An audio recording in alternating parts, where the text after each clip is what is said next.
नमस्कार मित्रों, काले आपने तीजू चैप्टर श्रेणी पूરું કર્યું। હવે આપણે ચોથું ચેપ્ટર નિચાયક ચાલુ કરીએ।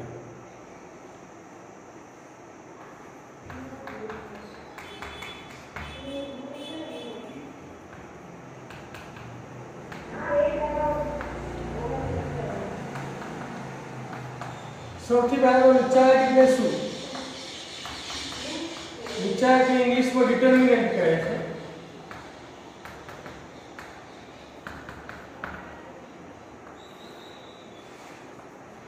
तो निचायक की व्याख्या प्रमाणे છે કોઈ પણ ચોરસ શ્રેણિક સાથે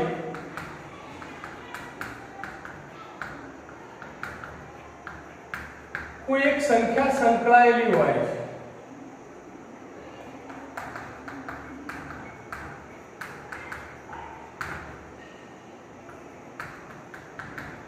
આ સંખ્યાને તે શ્રેણિકનો નિચાયક કહે છે। શ્રેણિક કેવો હોવો જોઈએ? ચોરસ શ્રેણિક।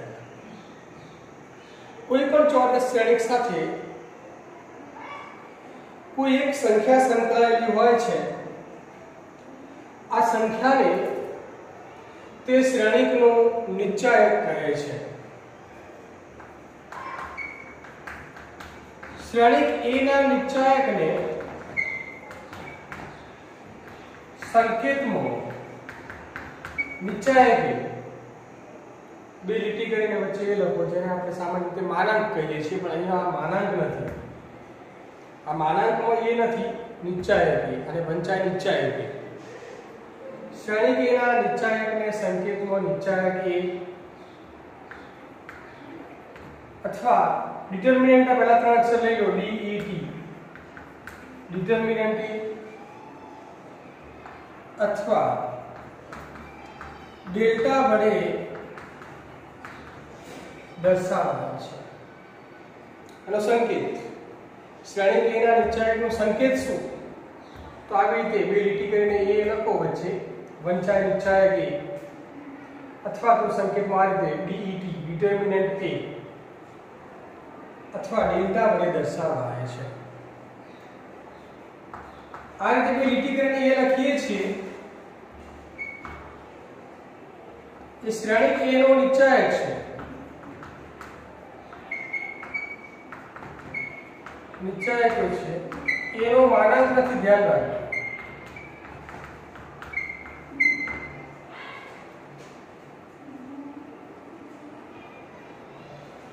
निचायक એટલે શું? તો નિચાયક मतलब શું? નિચાયક એક સંખ્યા છે। નિચાયક શું છે? એક સંખ્યા છે। તો નિચાયક એ એક સંખ્યા છે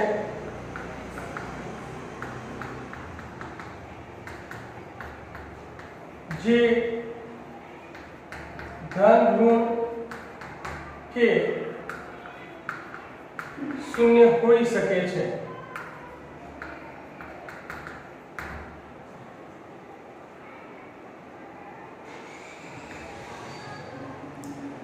चौरस श्रेणिक नो ज निचायक मळे, आ पण ध्यान राखजो। चौरस श्रेणिक नो ज निचायक मळे, लंबचौरस श्रेणिक होय तो निचायक मळे नहीं। एना प्रकार જોઈએ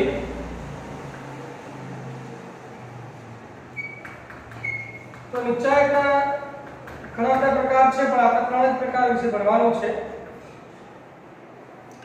શ્રેણિકની કક્ષાના આધારે નિચાયકના પ્રકાર પાડવામાં આવે છે। 1 by 1 કક્ષાવાળો જો શ્રેણિક લઈએ તો એને એક કક્ષાવાળો શ્રેણિક કહેવાય છે। એક કક્ષાવાળા શ્રેણિકનો નિચાયક।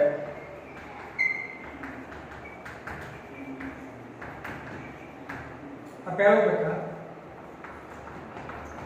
2 by 2 કક્ષાવાળો આપણે શ્રેણિક લઈએ तो એને બે કક્ષાવાળા શ્રેણિકનો નિચાયક કહેવાય છે। શ્રેણિકનો નિચાયક।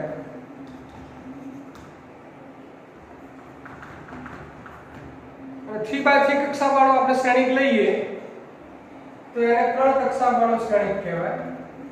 3 કક્ષાવાળા શ્રેણિકનું ઉચ્ચાય.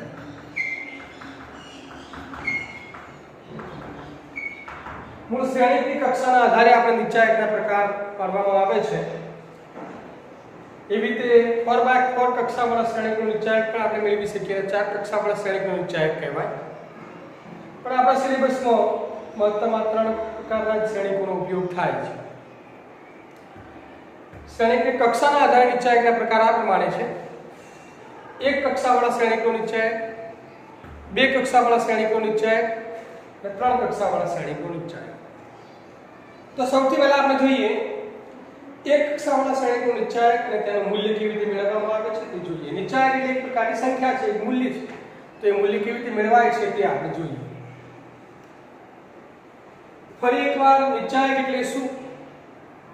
નિચાયકની વ્યાખ્યા પ્રમાણે છે કોઈ પણ ચોરસ શ્રેણિક સાથે કોઈ એક સંખ્યા સંકળાયેલી હોય છે, આ સંખ્યાને તે શ્રેણિકનો નિચાયક કહે છે. શ્રેણિકના નિચાયકને સંકેતમાં આ રીતે નિચાયકી અથવા ડિટર્મિનન્ટી અથવા ડેલ્ટા વડે દર્શાવાય છે. નિચાયક એ શ્રેણિકનો નિચાયક છે. નિચાયક એનો માનાંક નથી, એ ધ્યાન રાખજો. નિચાયક એ એક સંખ્યા છે જે ધન પણ હોઈ શકે, ઋણ પણ હોઈ શકે, 0 એટલે કે શૂન્ય પણ હોઈ શકે છે. ચોરસ શ્રેણિકનો જ નિચાયક મળે. ચોરસ ન હોય એવા શ્રેણિકનું નિચાયક મળે નહીં. 2x2, 1x1, 2x2, 3x3, 4x4 આ ટાઈપના શ્રેણિક હોય તો નિચાયક મળે. 2x3 હોય તો શ્રેણિક 2 હાથ અને 3 સ્તંભવાળો શ્રેણિક હોય, અથવા 3x2 હોય તો એનો નિચાયક ન મળે. નિચાયકના પ્રકાર તો શ્રેણિકની કક્ષાના આધારે નિચાયકના પ્રકારો ઘણા બધા છે, પણ આપણે 3 પ્રકારના શ્રેણિક નિચાયકનો અભ્યાસ કરવાનો છે. 1 કક્ષાવાળા શ્રેણિકનું નિચાયક, 2 કક્ષાવાળા શ્રેણિકનું નિચાયક અને 3 કક્ષાવાળા શ્રેણિકનું નિચાયક. તો સૌથી પહેલા આપણે જોઈએ 1 કક્ષાવાળા શ્રેણિકનું નિચાયક અને તેનું મૂલ્ય કઈ રીતે મળે છે.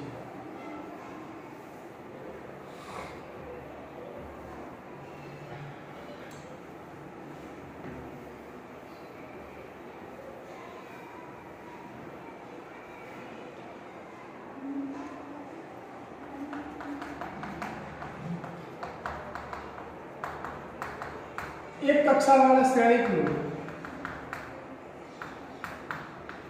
નિચાયક અને તેનું મૂલ્ય.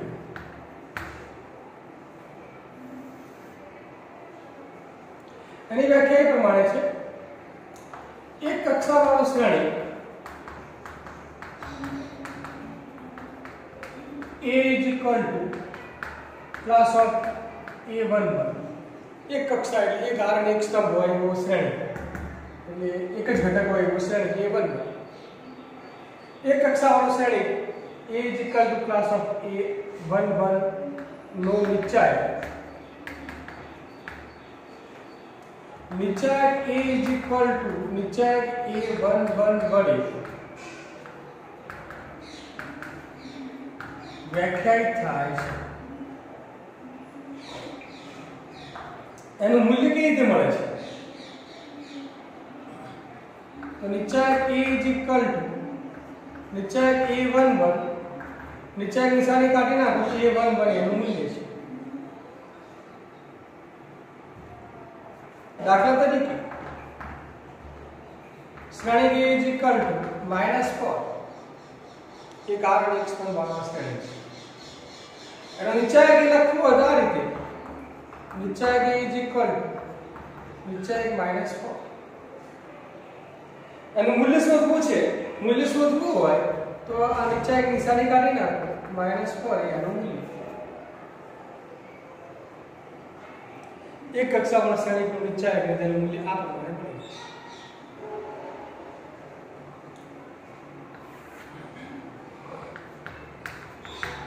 તો હવે બે કક્ષાવાળા શ્રેણિકનું નિચાયક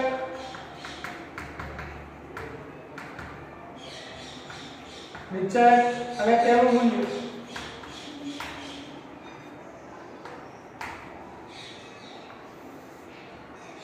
બે કક્ષાવાળા શ્રેણિકનું નિચાયક નિશ્ચાયક એનું મૂલ્ય કઈ રીતે મળે? તો પહેલાની વ્યાખ્યા બે કક્ષાવાળું શ્રેણી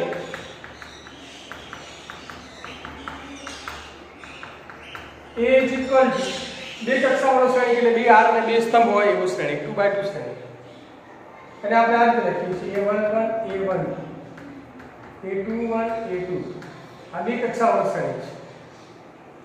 એનો નિશ્ચાયક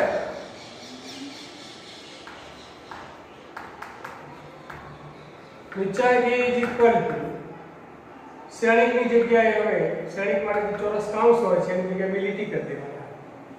નિશ્ચાયક A is equal હવે ચોરસ કૌંસ નીકળી જશે એની જગ્યાએ ઊભી બે લીટીઓ આવશે. A11 A12 A21 A22 વળે વ્યાખ્યાયિત થાય છે. બે કક્ષાવાળા શ્રેણી આ ટાઈપની શ્રેણીક છે એનું નિશ્ચાયક આ રીતે વ્યાખ્યાયિત થાય છે. એનું મૂલ્ય કઈ રીતે મળે છે? તો એનું મૂલ્ય મેળવવા માટે એનું વિસ્તરણ કરવામાં આવશે. અહીં નિશ્ચાયકનું મૂલ્ય મેળવવા માટે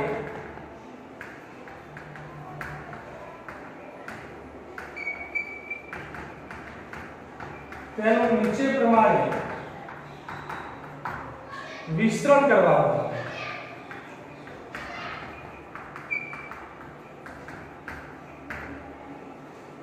કઈ રીતે વિસ્તરણ કરવામાં આવે છે તો જુઓ નિશ્ચાયક A is equal to તો નિશ્ચાયકમાં A11 A12 A21 A22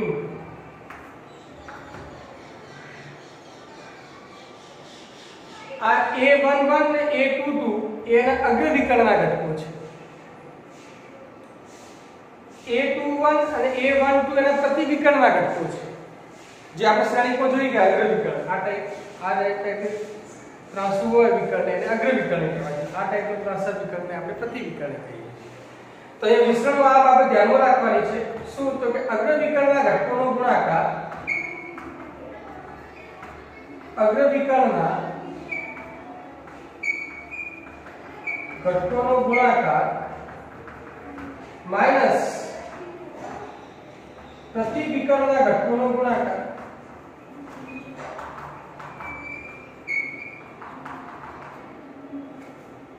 બસ આ રીતે બે વિકર્ણના ઘટકોના ગુણાકારની બાદબાકી કરો એટલે એનું વિસ્તરણ મળી જાય એટલે કે એનું મૂલ્ય મળી જાય. અગ્ર વિકર્ણના ઘટકોનો ગુણાકાર એટલે કે A11 A22 માઈનસ પ્રતિ વિકર્ણના ઘટકોનો ગુણાકાર એટલે A21 A1.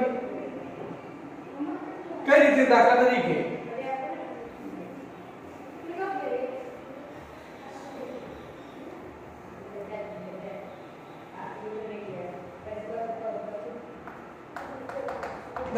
આપણે શ્રેણીક લઈએ A is equal to 1 2 3 4 આ એક શ્રેણીક છે. ચાલો 2 by 2 શ્રેણીક છે. બે આર અને બે સ્તંભ વાળા શ્રેણીક છે. એના નિશ્ચાયકનું મૂલ્ય મેળવવું છે. નિશ્ચાયક A is equal to થશે ચોરસ કૌંસની જગ્યાએ બે લીટી આવી જશે 1 2 3 4 એટલે કે નિશ્ચાયકની અંદર આ નિશ્ચાયક A is equal to નિશ્ચાયકનો 1 2 3 4. ચલો આનું મૂલ્ય મેળવવું છે. મૂલ્ય મેળવવા માટેનું વિસ્તરણ કરવું પડશે. વિસ્તરણ કેવી રીતે કરશું તો આપણે સૂત્ર આપ્યું આગળ અગ્ર વિકર્ણના ઘટકોનો ગુણાકાર માઈનસ પ્રતિ વિકર્ણના ઘટકોનો ગુણાકાર. અગ્ર વિકર્ણના ઘટકો કયા તો કે 1 અને 4 એનો ગુણાકાર માઈનસ પ્રતિ વિકર્ણના ઘટકોનો ગુણાકાર 3. ચલો 1 into 4 मतलब 2 into 3 मतलब 6 4 minus 6 એટલે માઈનસ. આ નિશ્ચાયક એ છે ધ્યાન રાખજો. નિશ્ચાયકનું મૂલ્ય ઋણ પણ હોઈ શકે છે. આગળ આપણે વાત કરીએ ઘણા એમ કે માનાંકનું મૂલ્ય ઋણ ક્યાંથી આવ્યું પણ માનાંકની નથી આ નિશ્ચાયક એ છે. એનું મૂલ્ય ધન ઋણ 0 ગમે તે હોઈ શકે છે. તો આ રીતે આ જે શ્રેણી હતા શ્રેણીના નિશ્ચાયકનું મૂલ્ય આપણને મળી ગયું કેટલું -2. તો આ પ્રમાણે આપણે બે કક્ષાવાળા શ્રેણીનું નિશ્ચાયક અને તેનું મૂલ્ય મેળવી શકીએ છીએ. એના પછી હવે આપણે છે ત્રણ કક્ષાવાળા શ્રેણીનું નિશ્ચાયક અને તેનું મૂલ્ય એ કઈ રીતે મળે છે?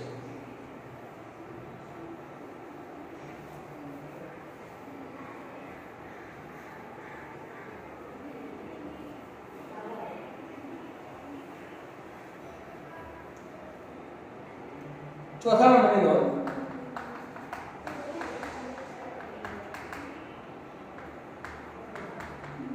ત્રણ કક્ષાવાળા શ્રેણીકનો નિશ્ચય અને તેનું મૂલ્ય. જો ત્રણ કક્ષાવાળો શ્રેણીક આ પ્રમાણે છે, ત્રણ કક્ષાવાળો શ્રેણીક A is equal to A11, ત્રણ કક્ષાવાળો શ્રેણીક એટલે ત્રણ હાર અને ત્રણ સ્તંભ હોય એવું શ્રેણીક. A11, A12, A13, A21, A22, A23, A31, A32, A33. આનો નિશ્ચય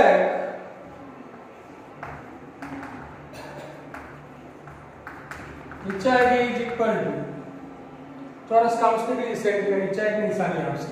નિશ્ચય A11, A12, A13, A21, A22, A23, A31, A32, A33 વડે વ્યાખ્યાયિત થાય છે.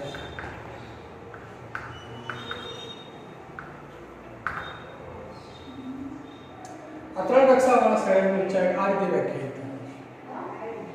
હવે આનું વિસ્તરણ એટલે કે આનું મૂલ્ય કઈ રીતે મળશે?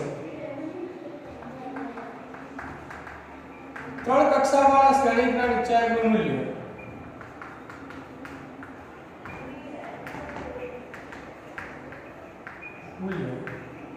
મેળવવા માટે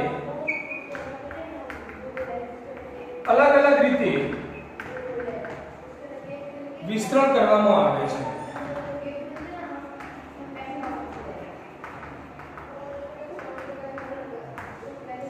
અલગ અલગ રીતે વિસ્તરણ કરીને આપણે આનું મૂલ્ય મેળવી શકીએ છીએ.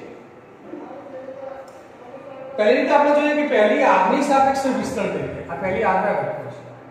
પહેલી આરની સાપેક્ષે અથવા બીજી આરની સાપેક્ષે અથવા ત્રીજી આરની સાપેક્ષે આ ત્રણ આરોમાંથી ગમે તે આરની સાપેક્ષે આપણે આનું વિસ્તરણ કરીને મૂલ્ય મેળવી શકીએ છીએ. આરની જગ્યાએ સ્તંભ લો તો પણ ચાલે. પહેલા સ્તંભની સાપેક્ષે, બીજા સ્તંભની સાપેક્ષે અથવા ત્રીજા સ્તંભની સાપેક્ષે કોઈ એક સ્તંભની સાપેક્ષે વિસ્તરણ કરીને પણ આપણે મૂલ્ય મેળવી શકીએ છીએ. તો આમ વિસ્તરણ કેટલી રીતે થઈ શકે? ત્રણ હારની સાપેક્ષે અને ત્રણ સ્તંભની સાપેક્ષે આમ 6 રીતે વિસ્તરણ કરી શકાય. 6 રીતે આનું મૂલ્ય મેળવી શકાય. મૂલ્ય એક જ મળશે પણ એની રીતો 6. આપણે 6 રીતોની જરૂર નથી. પહેલી આરની સાપેક્ષે આપણે વિસ્તરણ કરીએ તો એ પહેલી આરની સાપેક્ષે વિસ્તરણ કરીને મૂલ્ય કઈ રીતે મળે છે એ જોઈ લઈએ. પછી એવી રીતે પહેલી સ્તંભની સાપેક્ષે વિસ્તરણ કરીએ અને પહેલી સ્તંભની સાપેક્ષે વિસ્તરણ કરીને મૂલ્ય મેળવીએ તો કઈ રીતે મળે છે એ પણ જોઈએ. ચલો પ્રથમ આરની સાપેક્ષે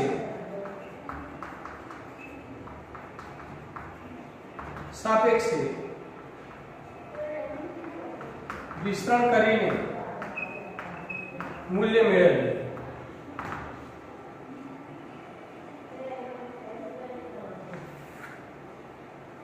ચલો નિશ્ચય કેવી વિકલ્પ આપણી પાસે છે A11, A12, A13, A21, A22, A23, A31, A32, A33.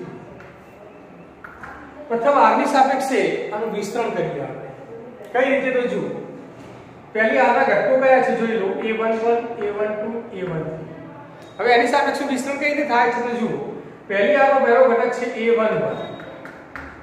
હવે A11 જે આરનો જે સ્તંભો હોય તે ઘટકો અને બાજુમાં ગુણાકારમાં આવશે દ્વિઘાત નિશ્ચય. મતલબ કે બે હારવાળો નિશ્ચય. હવે બે હારવાળો નિશ્ચય જે આવશે તેમાં કયા ઘટકો લખવાના? તો કે આ જે A11 જે આરનો જે સ્તંભો છે તે ઘટકો લેવાના નથી. બે કક્ષાવાળો નિશ્ચય લખવાનો છે પણ બે કક્ષાવાળો નિશ્ચય એટલે કયો? તો કે જે ઘટક જે આરનો જે સ્તંભો હોય તે સિવાયના ઘટકો લેવાના. એટલે કે જો A11 કઈ આરનો છે? પહેલી આર. A11 કયા સ્તંભો છે? પહેલા સ્તંભ. તો પછી પહેલી હાર ને પહેલા સ્તંભ નથી લેવાના એટલે કે આ. ચલો પહેલી હાર ને પહેલા સ્તંભ ને તમે આમ રાખી લો. તો હવે તમારી પાસે શું રહ્યા? તો આ ઘટકો રહ્યા કયા? A22, A23, A32 ને A33. તો એનો જોઈએ બે કક્ષાવાળો દ્વિઘાત ઊંચાઈ એટલે બે કક્ષાવાળા શ્રેણીનો ઊંચાઈ a22 a23 a32 a33 આ ખબર પડી જો ફરી a11 પહેલી હારમાં ને પહેલા સ્તંભમાં છે તો પહેલી હાર ને પહેલા સ્તંભના ઘટકો લેવાના નહીં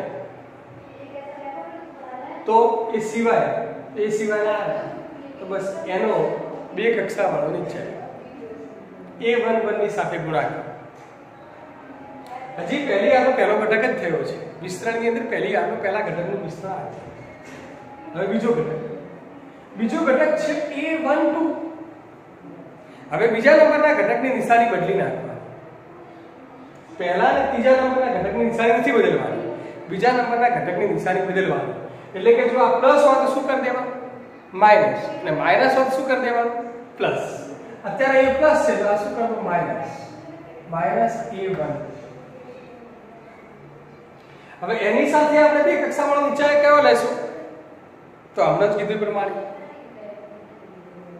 ઘટક જે હારમાં અને જે સ્તંભમાં હોય તે સિવાયના ઘટકોનો ઊંચાઈ આ ઘટક પહેલી હારમાં છે અને બીજા સ્તંભમાં છે તો પહેલી હાર અને બીજા સ્તંભ સિવાયના ઘટકોનો ઊંચાઈ બોલો બીજી પહેલી હાર અને બીજા સ્તંભ સિવાયના ઘટકો કયા વિચાર આ રીતે પહેલી હાર અને બીજા સ્તંભ સિવાયના ઘટકો તો આ રીતે એટલે કે આ રીતે બોલો a21 a23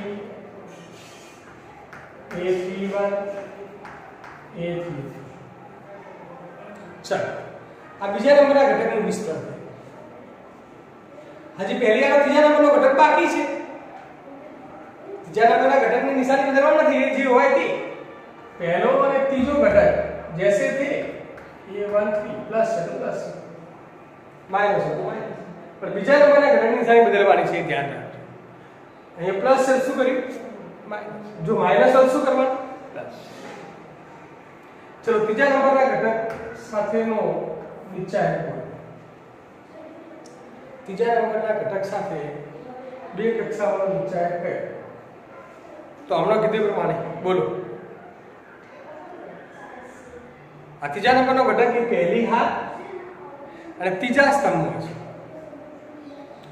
ત્રીજા નંબરનો ઘટક ક્યાં આવેલો છે તો પહેલી હાર અને ત્રીજા સ્તંભમાં આવેલો છે તો પહેલી હાર અને ત્રીજા સ્તંભના ઘટકો નથી લેવાના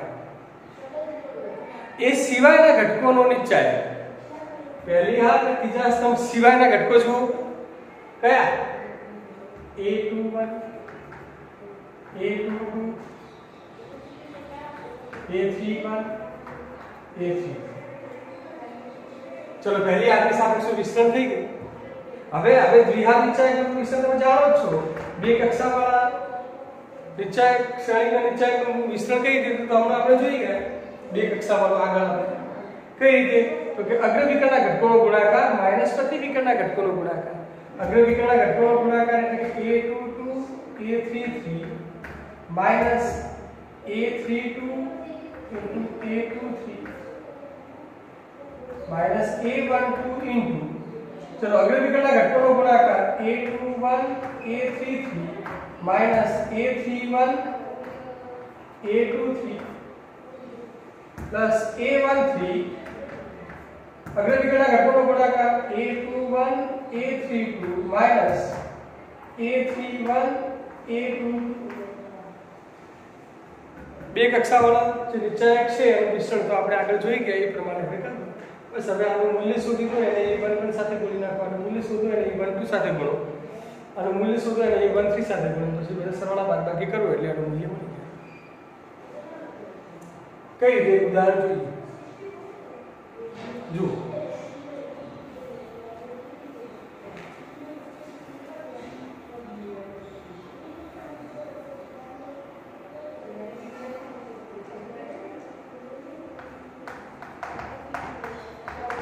दाखला तरीके a is equal to 1 2 3 4 5 6 7 8 9 एक श्रेणी છે ત્રણ કક્ષાવાળો શ્રેણી છે અને નીચે a is equal to r લખાશે 1 2 3 4 5 6 7 8 9 હવે આનું મૂલ્ય મેળવવું છે. મૂલ્ય મેળવવા માટે આનું વિસ્તરણ કરવું પડશે. આપણે પહેલી હારની સાપેક્ષમાં વિસ્તરણ કરીએ. પહેલી હારના ઘટકો કયા છે? 1 2 3. તો 1 2 3 ની સાપેક્ષમાં વિસ્તરણ કરીએ. ચલો પહેલા 1 સાથેનો નિશ્ચય 1 સાથેનો બે કક્ષાવાળો નિશ્ચય કઈ? તો 1 જે હાર્મોનિક જે સ્તંભો છે તે ઘટકો સિવાયના ઘટકોનો નિશ્ચય. પહેલી હાર અને પહેલા સ્તંભ સિવાયના ઘટકો એટલે આ એનો નિશ્ચય એટલે આ 5 6 8 બોલો ક્લિયર થઈ ગયું? 1 ની સાથેનો નિશ્ચય 5 6 8. ચલો બીજા નંબરનો ઘટકો નિશાની બદલવાની. યાદ આવ્યું? પહેલા બીજાની નિશાની નથી બદલવાની, બીજા નંબરના ઘટકની નિશાની બદલવાની. ચલો નિશાની બદલો. +2 છે તો શું આવશે? -2. ચલો આ 2 જે છે જે આરંભો અને જે સ્તંભો છે તે સિવાયના ઘટકોનો નિશ્ચય. આ 2 પહેલી હારમાં છે અને બીજા સ્તંભમાં છે.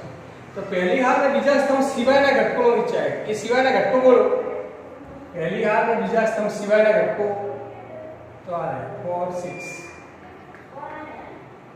7 9.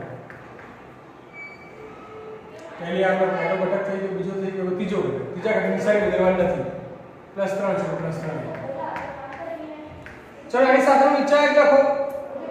આ ત્રણ જે હારમોન જે સ્તંભો છે તે સિવાયના ઘટકો. ત્રણ પહેલી હારમાં ત્રીજા સ્તંભો છે. તો પહેલી હાર ત્રીજા સ્તંભના ઘટકો નથી લેવાના, એ સિવાયના ઘટકો તમે જોઈ લો. પહેલી હાર ત્રીજા સ્તંભ સિવાયના ઘટકો કયા? 4 5 7 8. ચલો હવે આનો આગળ આ તમે જાણો છો બે કક્ષાવાળા શ્રેણીના નિશ્ચયનું મૂલ્ય કેવી રીતે મેળવવું? અગ્ર વિકર્ણના ઘટકોનો ગુણાકાર માઈનસ પ્રતિ વિકર્ણના ઘટકોનો ગુણાકાર. ડાયરેક્ટ ગુણાકાર કરતો. ચલો 5 × 9 45 માઈનસ પ્રતિ વિકર્ણના ઘટકોનો ગુણાકાર 8 × 6 8 છે 48 માઈનસ 2. ચલો અગ્ર વિકર્ણના ઘટકોનો ગુણાકાર કરો. ગુણાકાર કેટલો થાય છે? 9 × 36 માઈનસ પ્રતિ વિકર્ણના ઘટકોનો ગુણાકાર કરો. કેટલો થાય છે? 7 × 6 42 +3. ચલો આનો વિસ્તાર. ચલો અગ્ર વિકર્ણના ઘટકોનો ગુણાકાર 8 × 32 માઈનસ પ્રતિ વિકર્ણના ઘટકોનો ગુણાકાર 7 × 35. चलो 1 45 माइनस 48 એટલે -3 -2 36 माइनस 42 -6 3 32 माइनस 35 -3. चलो आ -3 माइनस माइनस प्लस 6 × 12 3 3 9 -9 -3 અને -9 -12 + 12 શું થશે? જી. ત્રણ કક્ષાવાળા શ્રેણીના નિશ્ચયનું મૂલ્ય મળ્યું કેટલું છે? આ વિસ્તરણ આપણે કોની સાપેક્ષમાં કર્યું? પહેલી હારના ઘટકોની સાપેક્ષમાં. પહેલી હારની સાપેક્ષમાં વિસ્તરણ કરો આ તેનું મૂલ્ય મળે. એવી રીતે તમે બીજી હાર ત્રીજી હારની સાપેક્ષમાં પણ વિસ્તરણ કરી શકો છો. બધાની આપણે જરૂર નથી. ચલો સ્તંભની સાપેક્ષમાં વિસ્તરણ કરીએ. જેવી રીતે પહેલી હારની સાપેક્ષમાં વિસ્તરણ કરીએ એવી રીતે પહેલા સ્તંભની સાપેક્ષમાં વિસ્તરણ કરીએ તો આ થઈ શકે છે. કઈ રીતે તો જુઓ.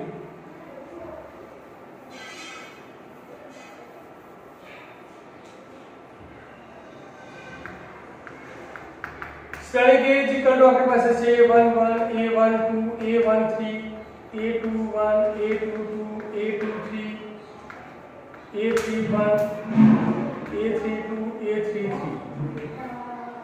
चलो निश्चय के इज इक्वल टू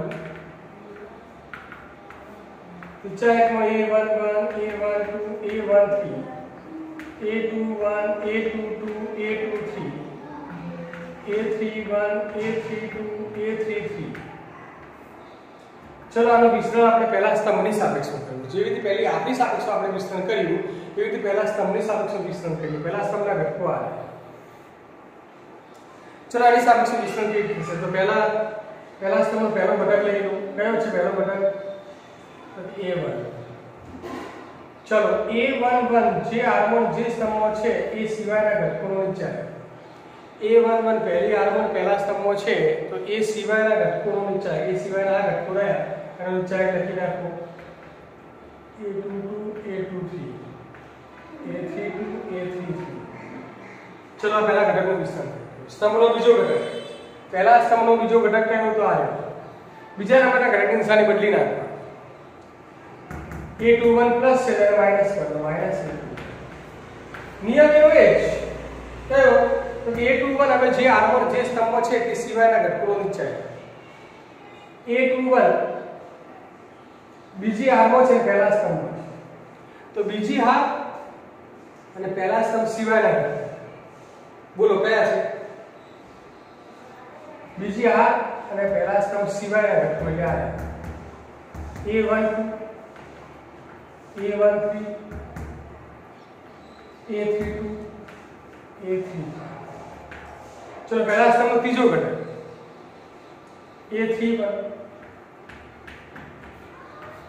चलो એની સાથેનો નિશ્ચય કયો લખશું A31 જે હાર્મોન જે સ્તંભો છે તે સિવાયના ઘટક A31 ત્રીજી હાર્મોન છે પહેલા સ્તંભો છે તો ત્રીજી હાર ને પહેલા સ્તંભ સિવાયના ઘટકો ત્રીજી હાર ને પહેલા સ્તંભ સિવાયના ઘટકો એટલે આ કયા A12 A13 A22 A23 હવે આનું વિસ્તરણ અગ્ર વિકર્ણ માઈનસ પ્રતિ વિકર્ણ અગ્ર વિકર્ણ માઈનસ પ્રતિ વિકર્ણ પ્રમાણે બે કક્ષાવાળા શ્રેણીકનું નિશ્ચયકનું વિસ્તરણ કરી દો છે A21 A21 A31 સાથે ગુણન સરવાળા બાદબાકી કરી દો એટલે મળી જશે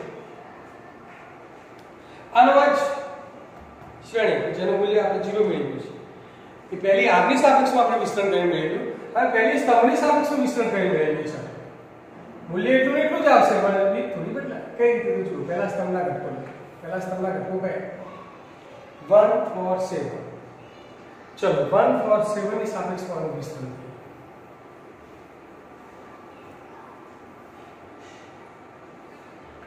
ચલો 1 જે હાર્મોન જે સ્તંભો છે તે ઘટકો નથી લેવાના તે સિવાયના ઘટકોનો બે કક્ષાવાળા શ્રેણીકો નિશ્ચય એટલે કે બે કક્ષાવાળો શ્રેણી 1 જે હાર્મોન જે સ્તંભો પહેલી હાર્મોન છે પહેલા સ્તંભો છે એ સિવાયના ઘટકો કયા 5 6 8 9 ચલો 5 6 8 9 પછી બીજા નંબરનો પહેલા સ્તંભની અંદર બીજા નંબરનો ઘટક કયો તો 4 બીજા નંબરનો છે માટે એની નિશાની બદલાશે -1 ચલો 4 જે હાર્મોન જે સ્તંભો છે તે ઘટકો નથી લેવાના તે સિવાયના ઘટકોનો નિશ્ચય और બીજી હાર્મોન પહેલા સ્તંભો છે તો બીજી હાર ને પહેલા સ્તંભ નથી લેવાનો તે સિવાયના ઘટકો કયા 2 3 8 9 ચલો આના પછી ત્રીજા નંબરનો ઘટક છે 7 ની સાથેનો બે કક્ષાવાળો નિશ્ચય કયો તો 7 ત્રીજી હાર્મોન પહેલા સ્તંભો છે તો ત્રીજી હાર ને પહેલા સ્તંભ સિવાયના ઘટકો ત્રીજી હાર ને પહેલા સ્તંભ સિવાયના ઘટકો કયા 2 3 5 6 चलो હવે આનું વિસ્તરણ જાણો છો અગ્ર વિકર્ણ માઈનસ પ્રતિ વિકર્ણ ચલો અગ્ર વિકર્ણ 5 × 9 = 45 માઈનસ પ્રતિ વિકર્ણ 8 × 48 -4 चलो अग्र विकर्ण 18 माइनस प्रति विकर्ण 24 चलो अग्र विकर्ण माइनस प्रति विकर्ण 53 चलो आ बात बाकी से -3 चलो आ बात बाकी से -6 प्लस 7 आ बात बाकी से -3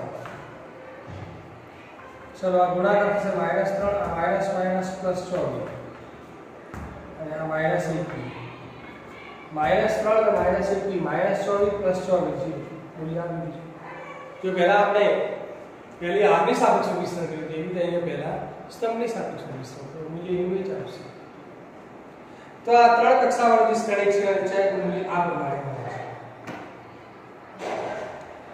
એના પછી આ ચાર નોંધોથી પાંચમી નોંધ આવે છે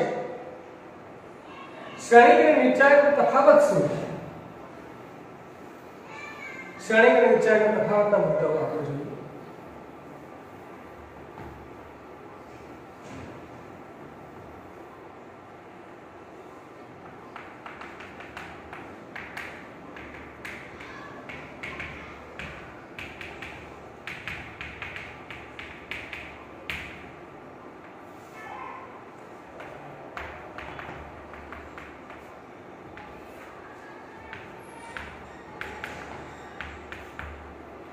જો તફાવતનો પહેલો મુદ્દો તેની વ્યાખ્યા શ્રેણિક વ્યાખ્યા શું સૂચવે છે? તો શ્રેણિકની વ્યાખ્યા શું સૂચવે છે? તો વાસ્તવિક સંખ્યાઓની શ્રેણિક શું સૂચવે છે? તો કે વાસ્તવિક સંખ્યાઓની ગોઠવણી સૂચવે છે, ગોઠવણી દર્શાવે છે। શ્રેણિક વાસ્તવિક સંખ્યાઓની ગોઠવણી દર્શાવે છે। નિશ્ચાયક શું છે? તો નિશ્ચાયક શ્રેણિકનું મૂલ્ય છે। કોઈ પણ ચોરસ શ્રેણિક સાથે કોઈ એક સંખ્યા સંકળાયેલી હોય છે, આ સંખ્યાને તે શ્રેણિકનું નિશ્ચાયક કહેવાય છે। એટલે કે વાસ્તવિક સંખ્યા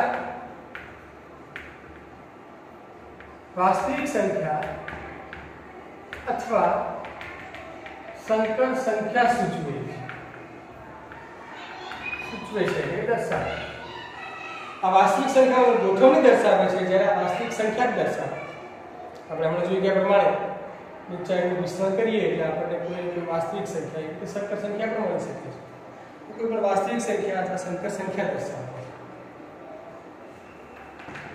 બીજું તફાવતનો બીજો મુદ્દો તમે શું લખશો?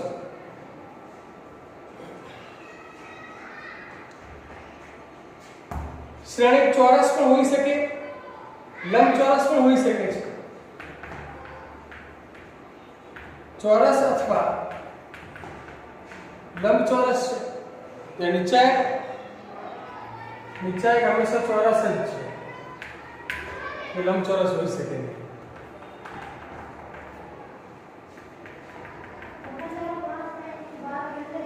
ત્રીજું શ્રેણિકને આપણે જોઈએ કે શ્રેણિકનું વિસ્તરણ તો ના, એટલે કે શ્રેણિકનું વિસ્તરણ થઈ શકે નહીં, તેનું વિસ્તરણ શક્ય નથી। અને તે વિસ્તરણ આપણે જોઈ ગયા, નિશ્ચાયકનું વિસ્તરણ આપણે જોઈ ગયા, તેનું વિસ્તરણ શક્ય છે।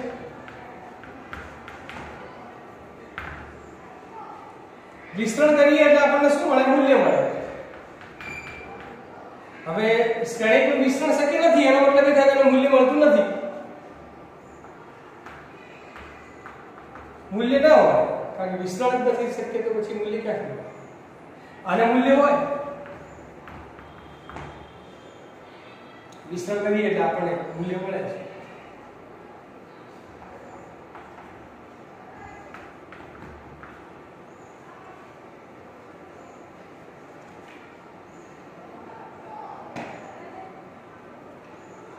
संकेत જોઈએ તો શ્રેણિકને આપણે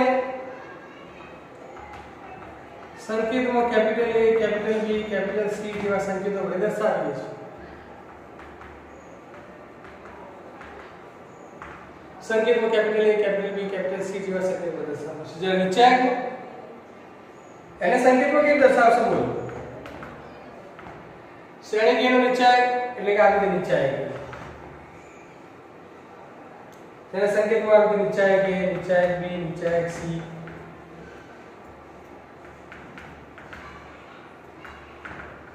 वही दर्शावाय છે।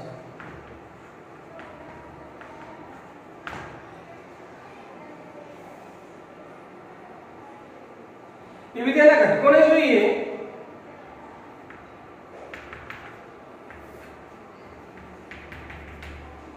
શ્રેણિકના જે ઘટકો છે એને ચોરસ કાઉન્સ અથવા તો ગોળ કાઉન્સમાં દર્શાવવામાં આવે છે। તેના ઘટકોને ચોરસ કાઉન્સ અથવા ગોળ કાઉન્સ, ગોળ કાઉન્સનો આપણે ઉપયોગ નથી કરતા, ચોરસનો જ ઉપયોગ કરીએ છીએ। ગોળ હોય તો પણ ચાલે। તેના ઘટકોને ચોરસ કાઉન્સ અથવા ગોળ કાઉન્સમાં દર્શાવવામાં આવે છે। નિશ્ચાયકના ઘટકોને તેના ઘટકોને હંમેશા આપણે બે લીટીની અંદર દર્શાવવામાં આવે છે। બે લીટીમાં દર્શાવવામાં આવે છે।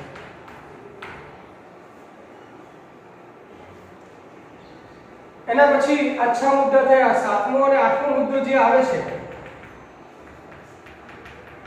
તફાવતનો 7મો મુદ્દો છે, તફાવતનો 8મો મુદ્દો પણ છે। पर आ બંને મુદ્દાઓની ચર્ચા આપણે નિશ્ચાયકમાં થોડું ચલાવ્યા પછી કરીશું, કારણ કે એ બંને ગુણધર્મો ઉપર આધારિત છે। નિશ્ચાયકના ગુણધર્મો ઉપર આધારિત આ બંને મુદ્દાઓ છે। નિશ્ચાયકના ગુણધર્મોની થોડી ચર્ચા થઈ જાય તો પછી શ્રેણિકના ગુણધર્મો સાથે નિશ્ચાયકના ગુણધર્મોમાં શું તફાવત છે એ થોડું સ્પષ્ટ સમજી શકાય માટે આ બંને મુદ્દાઓની ચર્ચા આપણે છેલ્લે કરીશું. તો 6 મુદ્દાઓ તો હમણાં આપણે જોઈ ગયા વ્યાખ્યા અને વિસ્તરણ ને એના પરથી જ ખબર પડી જાય કે શ્રેણિક અને નિશ્ચાયકનો તફાવત શું છે. તો પહેલો તફાવત તો પહેલો મુદ્દો વ્યાખ્યા પર આધારિત છે કે શ્રેણિક કોને કહેવાય તો વાસ્તવિક સંખ્યાઓની ગોઠવણી આ શું દર્શાવે છે શ્રેણિક તો વાસ્તવિક સંખ્યાઓની ગોઠવણી દર્શાવે છે જ્યારે નિશ્ચાયક શું દર્શાવે છે તો કે વાસ્તવિક અથવા સંકર સંખ્યા દર્શાવે છે.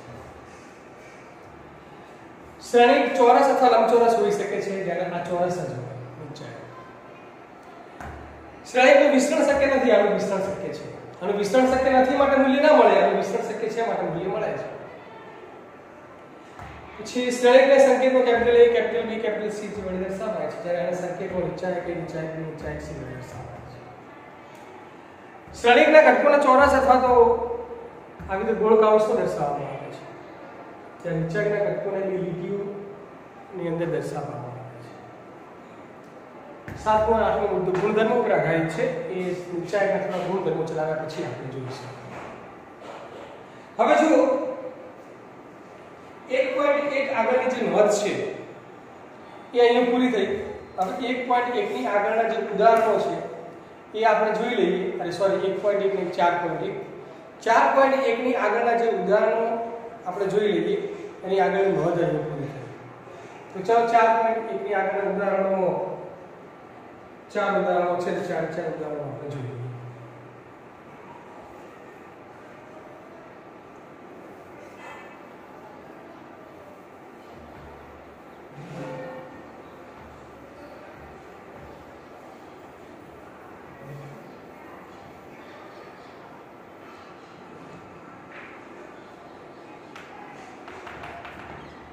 ઉદાહરણ 1 માં કીધું છે નિશ્ચાયકમાં આપ્યું છે 2 4 -1 2 આનું મૂલ્ય શોધો. હમણાં આપણે જોઈ ગયા 2 4 -1 2 ચલો આનું મૂલ્ય મેળવવા માટે વિસ્તરણ કરીશું. બોલો વિસ્તરણ કેવી રીતે કરીશું તો કે અગ્ર વિકર્ણના ઘટકોનો ગુણાકાર માઈનસ પ્રતિ વિકર્ણના ઘટકોનો ગુણાકાર. બે કક્ષાવાળું શ્રેણિક છે, બે કક્ષાવાળા શ્રેણિકનું નિશ્ચાયક છે એટલે વિસ્તરણ સરળ થઈ જશે. અગ્ર વિકર્ણના ઘટકોનો ગુણાકાર એટલે કે 2 * 2 માઈનસ પ્રતિ વિકર્ણના ઘટકોનો ગુણાકાર એટલે કે -1 * 4. ચલો આ બંનેનો ગુણાકાર થશે 4. આ માઈનસ માઈનસ થઈ જશે પ્લસ 1 * 4 એટલે 4 + 4 એટલે આનું મૂલ્ય મળી ગયું. ચલો બીજું ઉદાહરણ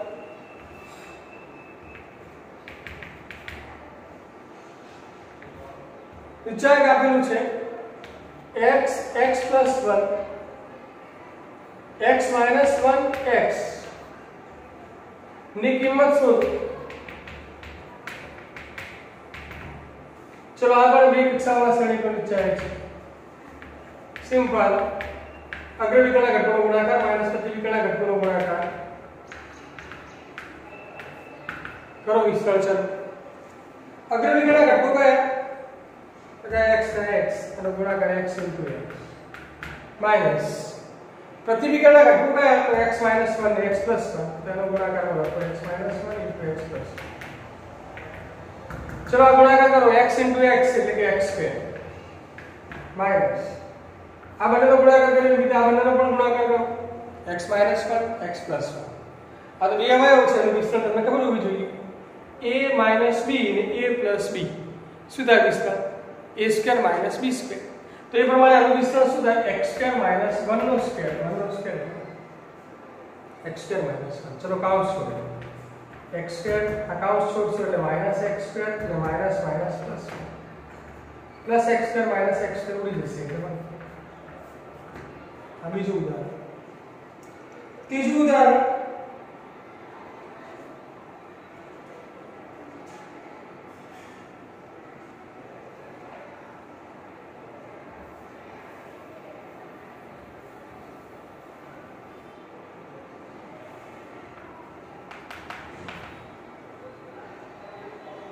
નિશ્ચાયક ડેલ્ટા કરીને આપેલું છે. ડેલ્ટા = 1 2 4 -130,410 નું મૂલ્ય મેળવો.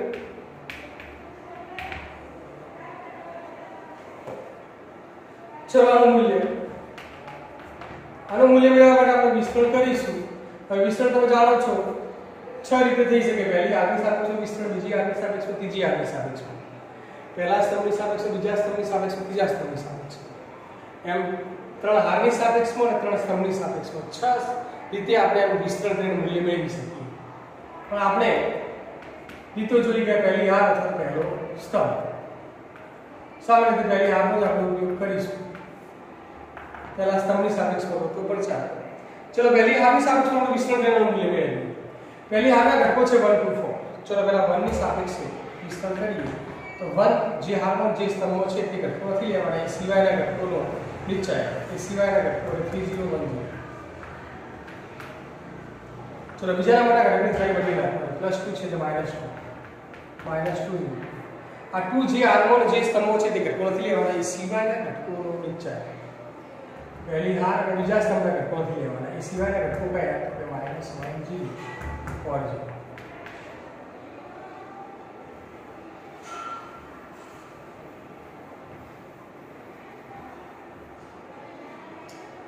+4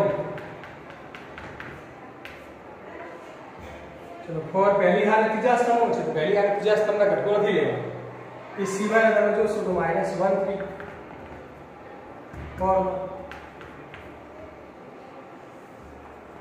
ચલો હવે આ બે કક્ષાવાળા શ્રેણીનું નીચેનું વિસ્તરણ તમે જાણો છો. અગ્રવિકર્ણના ઘટકોનો ગુણાકાર, આ બંનેનો ગુણાકાર કરો 0, માઈનસ પ્રતિવિકર્ણના ઘટકોનો ગુણાકાર 0, -2.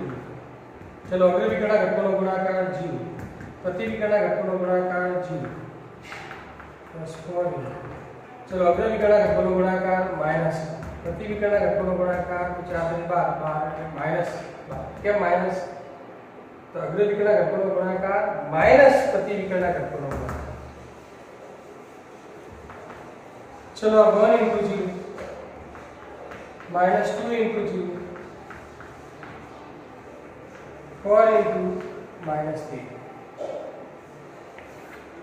चलो आपसे 0 -0 13 * 4 -12 0 0 निकली जैसे तो -12.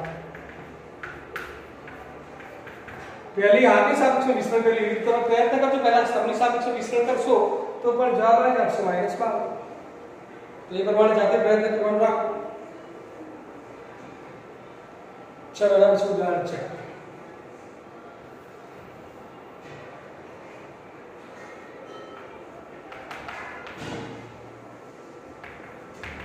Delta = 0 sin alpha minus cos alpha minus sin alpha 0 sin beta cos alpha minus sin beta 0 નું મૂલ્ય શું?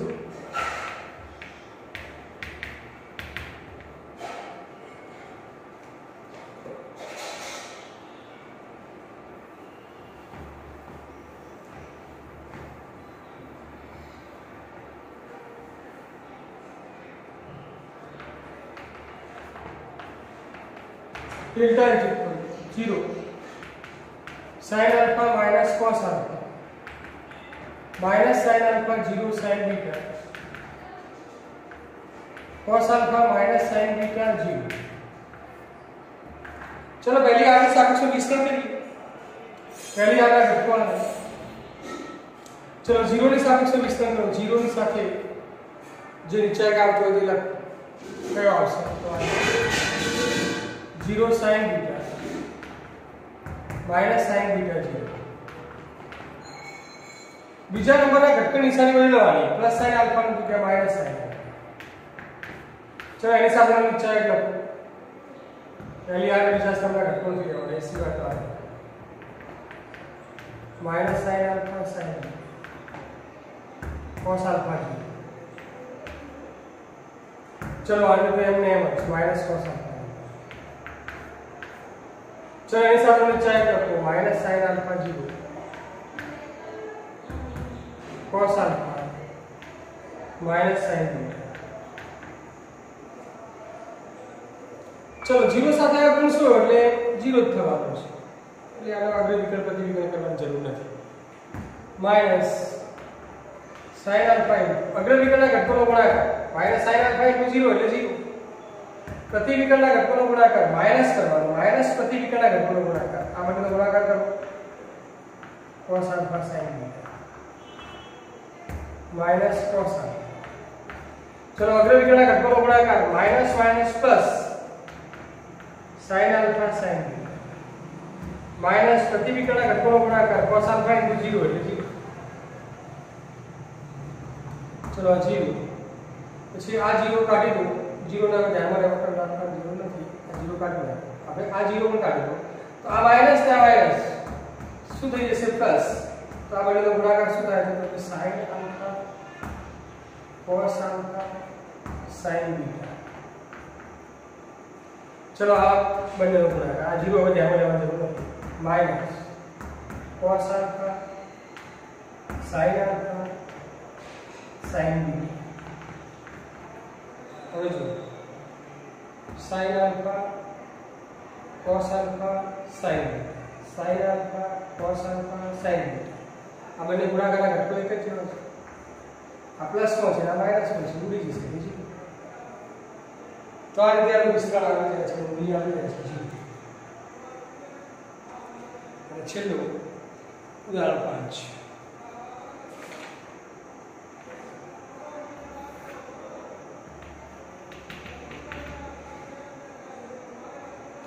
અહીંયા બે નિશ્ચયક આપેલા છે 3x બે કક્ષાવાળા શ્રેણીકના નિશ્ચયક છે 3x x1 is equal to 3 2 4 1 હોય તો x નું મૂલ્ય શું?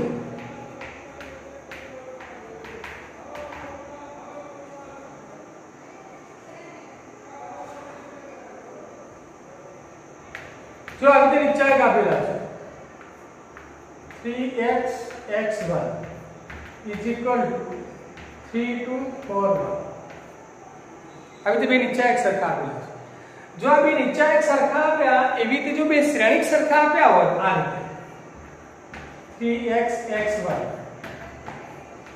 3 2 4 1 આ રીતે બે શ્રેણિક સરખા આપ્યા હોત તો આપણે ડાયરેક્ટ લખી નાખીએ કઈ રીતે तो क्या બે શ્રેણિક સંખ્યા છે અને અનુરૂપ ઘટકો સમાન થાય, એટલે કે x ની કિંમત કઈ તો કે x ની કિંમત તમે જોઈ શકો છો બીજા ઘટક બીજો ઘટક સરખા હોય x બરાબર 2 અથવા આ સરખા હોય x બરાબર 4 ડાયરેક્ટ મળી જાય।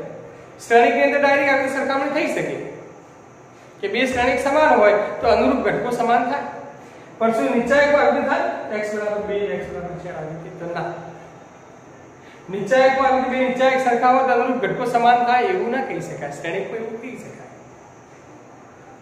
તો હવે અહીંયા વિસ્તરણ કરીને આપણે x ની કિંમત શોધીશું કઈ રીતે તો જો આ બે નિશ્ચયક સરખા છે એનો મતલબ એ થયો કે આ બંનેના મૂલ્યો સરખા છે, આ બંનેનું વિસ્તરણ સરખું છે। તો ચલો બંનેનું વિસ્તરણ કરો, અગ્ર વિકલ્પના ઘટકોનો ગુણાકાર 3 * 1 માઈનસ પ્રતિવિકલ્પના ઘટકોનો ગુણાકાર x * x। चलो अग्र विकल्पना घटकोનો गुणाकार 3 * 1 माइनस प्रतिविकल्पना घटकोनो गुणाकार 4 * 2 3 * 1 એટલે 3 माइनस x * x એટલે x2 3 * 1 એટલે 3 माइनस 4 * 2 એટલે 8 3 minus x2 is equal to चलो 3 3 कैंसिल कर दो डायरेक्ट माइनस माइनस पण कैंसिल कर दो तो x2 इज इक्वल टू 8 तो x is equal two plus minus √8 वर्गमूल प्लस पण होई सके माइनस पण होई सके तो x is equal two plus minus 4 हुआ 4 ने भाग दीजिए तो 2 तो आ રીતે x ની કિંમત બે નિશ્ચયક સરખા છે એનો મતલબ એ છે કે બંનેના વિસ્તરણ સરખા છે અને બંનેના વિસ્તરણ સરખા છે તેના પરથી આપણને x ની કિંમત મળે। જો આનો અર્થ દાખલો શ્રેણિકમાં હોત તો આપણે ડાયરેક્ટ ઘટકો સરખાવી દે, આનો દાખલો નિશ્ચયકમાં છે તો ડાયરેક્ટ ઘટકો સરખાવાય નહીં, આ રીતે વિસ્તરણ કરીને તમારે x ની કિંમત શોધવાની।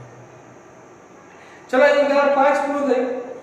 આ સાથે આપણે 4.1 ની આગળ જે ઉદાહરણો હતા બધા પૂરા થયા। હવે એના પછી આવે છે 4.1। હવે સ્વાધ્યાય 4.1 ની અંદર 8 દાખલાઓ છે જે આપણે 5 ઉદાહરણો જોઈ ગયા એના પર આધારિત છે। તો હવે સ્વાધ્યાય 4.1 ના 8 દાખલાઓમાંથી જેટલા દાખલા ફાવે એટલા દાખલા પ્રયત્ન કરજો। જે દાખલા ન ફાવે તે તમે ગ્રુપની અંદર ડિફિકલ્ટીમાં જણાવજો, જેથી આપણે ડિફિકલ્ટી સોલ્વ કરાવી શકીએ। તો આજે આટલા સુધી રાખીએ છીએ।